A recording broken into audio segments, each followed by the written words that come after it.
everybody. Welcome to the Black-Liberation.Tech podcast. I am your host, Dr. Renee Jordan, and I am here to talk about mapping out your semester. So, in addition to talking to my niece about creating a list, I also suggested that she put due dates for assignments and readings on a calendar. Now, the readings is very important. You have to figure out your classes. Some instructors actually talk about whatever it is that they want to talk about during class, but the actual quizzes, tests, papers, and assignments are based on the readings that are given.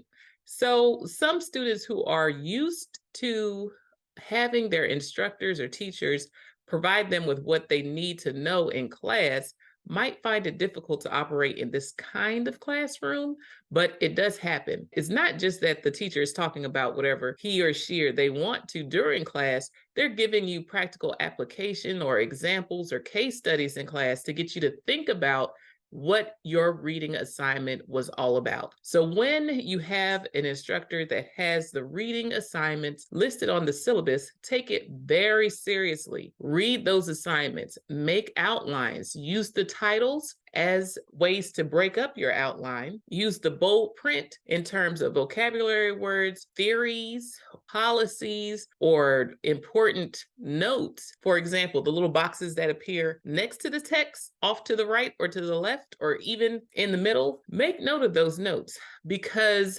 textbooks and books that are geared specifically towards classroom instruction have these types of things in place to help you study. So take advantage of those. Use them as hints. Use them as tricks to help you get organized while you read. It's helpful to take notes while you read so that you can remember what you wrote. Now, at some point, going from undergraduate to graduate school, specifically my master's, I had to go from handwriting my notes to highlighting and making notes in the margin on my PDF files. And I did that because the number of readings that I had to get done before class, it simply increased faster than what I could write. And so in order to keep up with the reading, this was my trick. I would highlight a paragraph or two paragraphs at a time and allow Siri to read the text to me. I can actually listen faster than I can read. That's something that I learned about myself, and I accredit it to being a singer. So growing up, I sang in the choir, and I actually sang in the choir for 25 years. So that means even during undergraduate school, when I would go home every other weekend, I was in the choir. And we went from having 3 rehearsals a week to 2 rehearsals a week to, at times, for me, 1 rehearsal a week. So that meant I had to learn a new song in 1 rehearsal. So I treated my reading like a rehearsal, if you will. I had to go from having time to take notes by hand, make flashcards, and more extensive note-taking to getting it in as quick as possible. And that meant using my PDFs as my notes that had the actual reading, the articles on it, and highlighting the text, making notes in the margins. We went primarily from reading textbooks to reading articles. So peer review articles specifically. And as a result, I needed to make the best of my time and the best of my organization skills. And I also needed to make sure I was engaging with the text while I read in a way that made sense to me so that I would have something to add to the conversation when we got back to class. Because all of these things added up to what I needed to know and understand and be able to apply when it came to writing essays for exams, as well as in policy memos, papers, projects. They just didn't go away. And so the text that we read ended up being a part of our references in our papers, but we had to describe how they applied.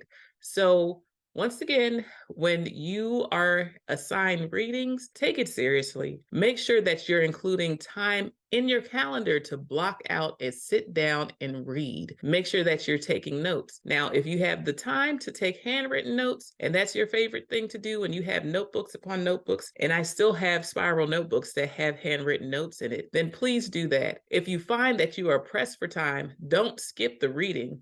Read anyway. Get help from Siri. It's an accessibility tool. What works for one person in order to help them access information can work for more people who may not necessarily be visually impaired, but can make use of being able to hear the text. So please consider using the accessibility feature, whether you have a Apple or a PC device. At one point, I had Siri reading my text while I drove 35 miles to work. Reading, you just can't get away from it when you're talking about learning, because in undergrad and graduate school, there's just not enough time in class to go over all of the material that you need to be aware of in order to be an informed and educated individual in your field. So reading is very important. So make sure that you're blocking time out on your calendar to read. In my text messages to my niece, I also explained to her that it's okay not to go home every weekend. Yes, she was at Morgan State. Yes, she was less than an hour away from home, but she needed to give herself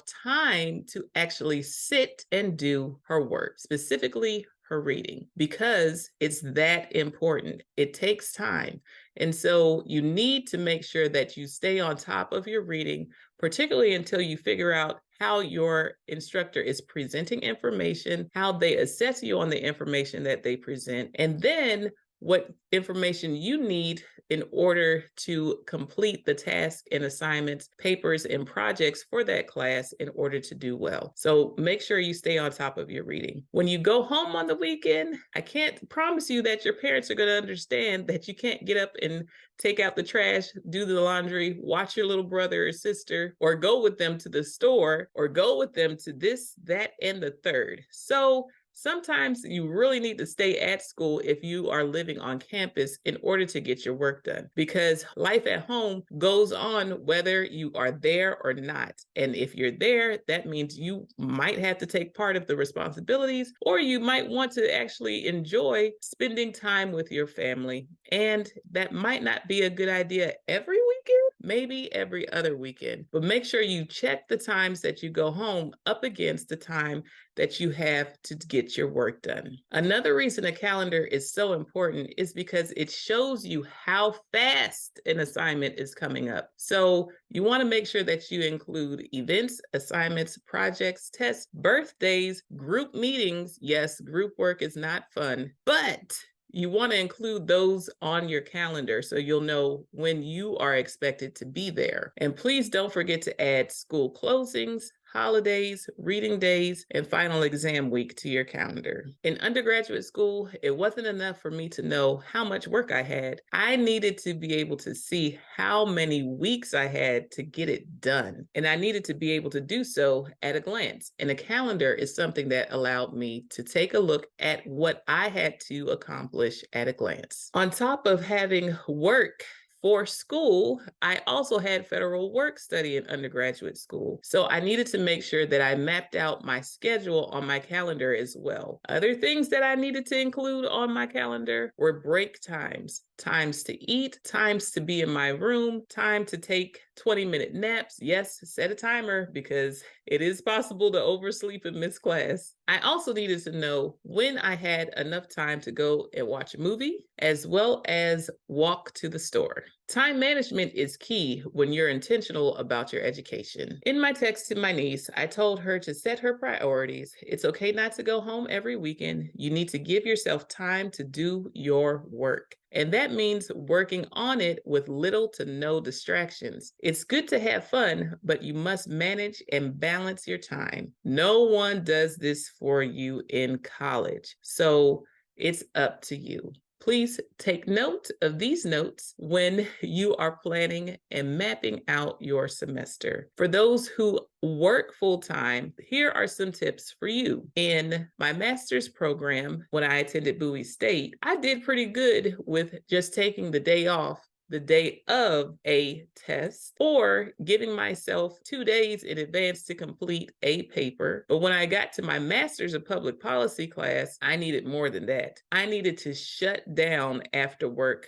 completely. I needed to also not run around so much on the weekend. Now, this might be because I actually worked further away from my job when I was in my master's of public policy class. Like I said, 35 miles one way, 35 miles back the other way. And that meant it was 35 miles to class, where when I was at Bowie State was just 4 miles away from my house. That gave me a lot of time during the week. But when I went to Georgia State, because I worked far away for the first year and a half, I needed to make sure that I had time on the weekend. So at first, I started off with being able to work at the food pantry on the weekends at my church. I had to cut that out because it just took up too much of my time on the weekend, and I needed to be able to focus on my work. And I also needed to be able to give myself a break on the weekend. Now, everybody is not going to take this the same, but yes, you do need time to do absolutely nothing. No schoolwork, no church work, no work, just time for yourself. Because at the end of the day, that's who you're left with. You don't want to stretch yourself too thin. You don't want to burn both ends of the candle, meaning don't wear yourself out because you're all you have. Make sure that you're leaving yourself in good shape with enough sleep, with enough rest, with enough time to decompress and relax, so that when it's time for you to go, whether that's show up at work or show up in your assignments, giving your full effort to your work, you want to make sure that you have the energy necessary to put forth in it. And that means giving yourself time to restore your energy. Specifically, for those who are introverts, you know that you need time away from people to take a break and re-energize. So that's another reason it's important to give yourself time to do absolutely nothing. And don't apologize for it. And as a matter of fact, don't tell anybody you're doing it. Because for some reason, people think you always need to be busy. No, you don't.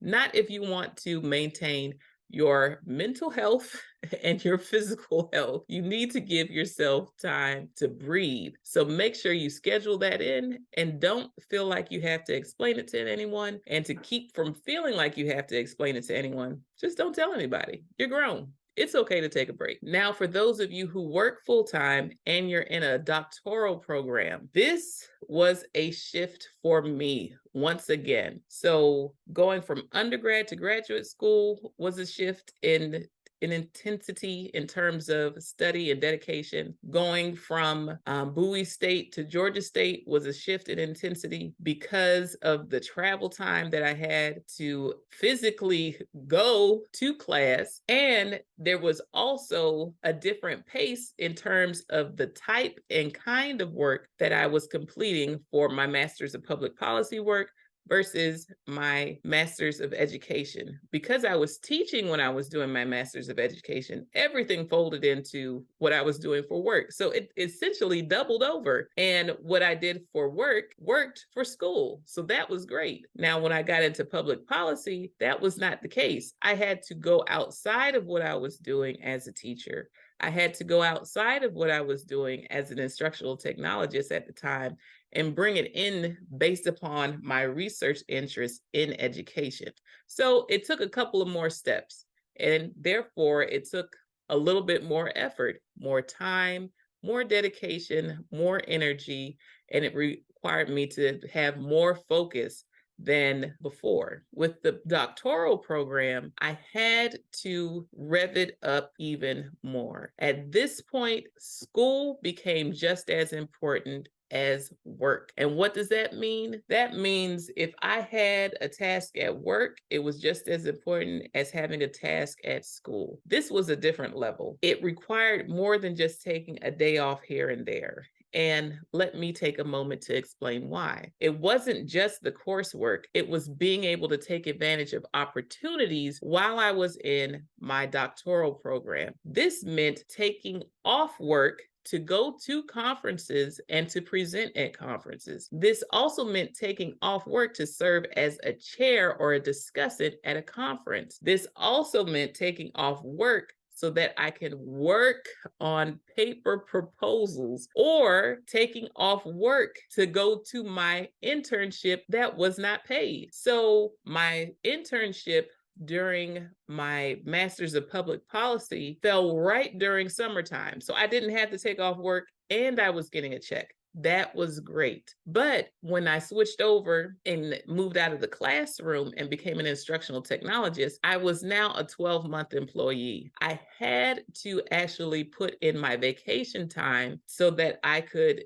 go to my internship. And so what did that look like? That looked like taking half a days, 2 days a week, so that I could go to an in-person class and serve as a teaching assistant for a course. It did have a virtual component, which I could operate on my own time, but the in-person class, I actually had to show up and be there. Also, for my graduate research assistantship, we did an after-school program. That meant I would leave early from work by putting in my vacation time saying, hey, at 4 o'clock, I have to go, so that I could get to my graduate research assistantship by 4:30 to be in place for the after-school program. During the alpha test of my graduate research assistantship, I also needed to take half days off a couple of times a week so that I could be at the school during the day to be in place for my graduate research assistantship. It meant taking time off.